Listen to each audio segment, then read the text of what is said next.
నెత్తిన నిప్పుల కుంపటి. భారత్ కొద్ది రోజులుగా నిప్పుల కుంపటిని తలపిస్తోంది. అంతకంతకు పెరుగుతున్న ఉష్ణోగ్రతల వల్ల ప్రమాదకర పరిస్థితులు నెలకొంటున్నాయి. అనేక ప్రాంతాల్లో ఉష్ణోగ్రతలు 40 డిగ్రీలు దాటిపోతున్నాయి. వాతావరణ మార్పులకు ఎల్నినో ప్రభావం తోడవడమే అధిక ఉష్ణోగ్రతలు, వేడి గాలులకు కారణమని వాతావరణ శాస్త్రవేత్తలు చెబుతున్నారు. నుడి భగభగలు ప్రజల్ని బెంబేలెత్తి దేశవ్యాప్తంగా ఏప్రిల్, జూన్ మధ్యకాలంలో వడగాడ్పులు వీస్తాయని భారత వాతావరణ విభాగం ఐఎండీ ముందుగానే హెచ్చరికలు జారీ చేసింది. సాధారణంగా ఈ 3 నెలల కాలంలో వడగాడ్పులు 2 నుంచి 4 రోజుల పాటు ఉంటాయి. ఈసారి ఐఎండీ అంచనా వేసింది. శరవేగంగా చోటు చేసుకుంటున్న వాతావరణ మార్పులకు ఎల్నినో పరిస్థితులు తోడవడంతో గరిష్ట ఉష్ణోగ్రతలు పెరిగి వడగాడ్పులు వీస్తున్నాయని వాతావరణ నిపుణులు చెబుతున్నారు. 1901 అనంతరం అత్యధిక ఉష్ణోగ్రతలు 2016లో నమోదయ్యాయి. ఆ తర్వాతి అత్యధిక ఉష్ణ సంవత్సరంగా 2023 నమోదైంది. అయితే ఈ ఏడాది ఉష్ణోగ్రతలు గతేడాది కన్నా ఎక్కువగా ఉంటాయంటూ ప్రపంచ వాతావరణ సంస్థ ఇప్పటికే అంచనా వేసింది. మర్ది కరుణాకర్ రెడ్డి అది 10 నుండి 20 రోజుల పాటు కొనసాగవచ్చని, అధిక ధరల ముప్పు. ఏప్రిల్ మొదటి వారంలో విడుదలైన హీట్ మ్యాప్ ప్రకారం ప్రపంచంలోని మిగతా దేశాల కంటే భారత్లోనే అధిక ఉష్ణోగ్రతలు నమోదవుతున్నాయి. ఎడారి దేశాలైన సౌదీ అరేబియా, ఒమన్, సూడాన్, ఆఫ్రికాల కంటే ఇండియాలోనే బానుడి తాపం అధికంగా ఉంటోంది. ఆంధ్రప్రదేశ్, తెలంగాణ, రాజస్థాన్, గుజరాత్, మధ్యప్రదేశ్, భూమధ్య రేఖ వద్ద పసిఫిక్ మహాసముద్ర జలాలు వేడెక్కిన అప్పుడు ఎల్నినో సంభవిస్తుంది. ఇది 3 ఏళ్లు లేదా 5 ఏళ్లకు ఒకసారి పునరావృతమవుతుంది. 2023లో మొదలైన ఎల్నినో పరిస్థితులు ప్రపంచాన్ని వేడెక్కించాయి. భారత్లో సరిగ్గా రుతుపవనాల సమయంలోనే ఎల్నినో రావడం వల్ల వర్షపాతం 6% తెగ్గోసుకుపోయింది.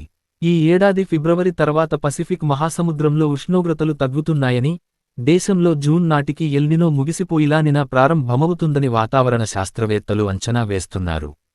కాని అప్పటికే అధిక ఉష్ణోగ్రతలు, వడగాడ్పుల వల్ల తీవ్రస్థాయి నష్టం వాటిల్లుతుందని భావిస్తున్నారు.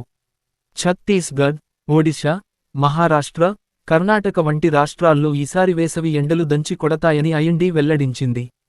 ఆయా రాష్ట్రాల్లో వడగాడ్పులు, హీట్ వేవ్స్ ఎక్కువ రోజుల పాటు కొనసాగవచ్చని కేంద్రంతో పాటు ఆయా రాష్ట్రాలను అప్రమత్తం చేసింది. ఉష్ణోగ్రతలు వరుసగా 2 రోజుల పాటు మైదాన ప్రాంతంలో 40 డిగ్రీలు, కొండ ప్రాంతాల్లో 30 డిగ్రీలు, తీర ప్రాంతాల్లో 37 డిగ్రీలు దాటితే వడగాడ్సులుగా పరిగణించాలని ప్రపంచ ఆరోగ్య సంస్థ నిర్దేశించింది. అదే 47 డిగ్రీల కన్నా అధికంగా ఉంటే తీవ్రమైన వేడి తరంగాలుగా పేర్కొంటూ హెచ్చరికలు జారీ చేస్తారు. ప్రస్తుతం దేశవ్యాప్తంగా అనేక ప్రాంతాల్లో ఉష్ణోగ్రతలు 40 నుండి 45 డిగ్రీల మధ్య నమోదవుతున్నాయి. వేసవిలో వడగాడ్పులు భారత్లో సర్వసాధారణం. అయినప్పటికీ 20వ శతాబ్దంలో ఇవి ఎక్కువయ్యాయని అనేక నివేదికలు స్పష్టం చేస్తున్నాయి. గడచిన 100 ఏళ్లలో భారత్లో సగటు వార్షిక ఉష్ణోగ్రతలు 0.68 డిగ్రీల మేర పెరిగాయి. దేశ చరిత్రలో 12 అత్యంత వేడి సంవత్సరాలు 2006 తర్వాతే నమోదయ్యాయి. భూవిజ్ఞాన శాఖ 2023లో వెల్లడించిన వివరాల ప్రకారం 1961 నుండి 2021 మధ్యకాలంలో వాతావరణ మార్పుల కారణంగా దేశంలో వేడి తరంగాలు సగటున 2.5 రోజులు పెరిగాయి. అడవుల నరికివేత, కాలుష్యం, కర్బన ఉద్గారాలు ఇలాగే పెచ్చుమీరితే 2050 నాటికి దేశంలో మనిషి మనుగడ సాగించలేని పరిస్థితులు తలెత్తుతాయని వాతావరణ నిపుణులు ఆందోళన వ్యక్తం చేస్తున్నారు. అధిక ఉష్ణోగ్రతల కారణంగా పంటల దిగుబడి తగ్గుతుంది. దాంతో నిత్యావసరాల ధరలు మరింతగా పెరిగిపోతాయి. దాంతో పేదవాడి బతుకు దుర్భరంగా మారుతుంది. జలవనరుల్లో నీరు తగ్గిపోయి తాగునీటి ఎద్దడి ఏర్పడుతుంది. అధిక ఉష్ణోగ్రతల వల్ల అసంఘటిత రంగం కుంటుపడుతుంది. ఫలితంగా 10% వరకు ఉత్పత్తి తగ్గిపోతుంది. వాతావరణ పారదర్శకత 2021 నివేదిక ప్రకారం దేశంలో అధిక ఉష్ణోగ్రతల ఫలితంగా వ్యవసాయ, తయారీ, నిర్మాణ, సేవా రంగాల్లో సుమారు $13,25,000 కోట్లకు పైగా $158 బిలియన్ నష్టం వాటిల్లింది. దేశ జీడీపీలో అది 5.4%. పరిస్థితులు ఇలాగే కొనసాగితే 2050 నాటికి ప్రపంచ ఆర్థిక వ్యవస్థ 19% వరకు నష్టపోతుందని నేచర్ జర్నల్ ప్రచురించిన అధ్యయనం విశ్లేషించింది.